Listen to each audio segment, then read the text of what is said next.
and I'm going to show you guys exactly how to do it. This actually works, guys. It's super insane. So yeah, it's totally updated.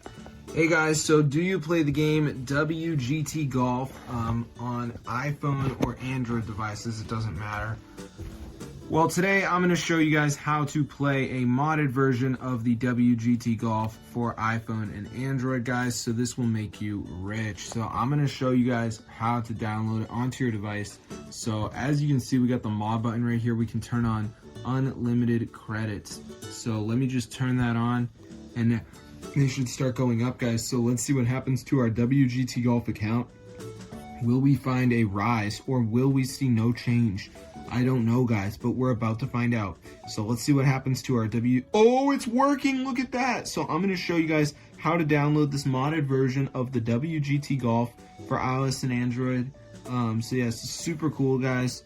So I'm going to show you guys how to download it. So let's get into the video. So all we got to do is just go to our browser, and basically, guys, what you want to do is go to the website tweakmod.com.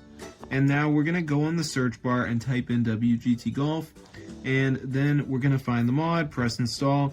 So before it downloads, there is going to be a verification. So this is the last step. All you got to do is download 2 apps and follow the instructions. It's 100% for free, guys, from the official app store. So I'm going to show you exactly how to do it. So let's just wait for it to load here. As you can see, it shouldn't take that long. So yeah, I'm just gonna let it load, but yeah, that's how I get WGT Golf Hack for your device. Super cool. So let's just wait for it to load. So yeah, you can see right here, you can see it's loading up. So yeah, we'll just give it a second to load. So as you can see at the end, it says missing files. So basically we need to download 2 of these apps. So like Travel Town says reach level 9. This one's like, I don't know. Family Island says reach level 11. It's a game, so I could do that. So just make sure you guys do 2 of them, and you're going to be all set, guys, and it will work.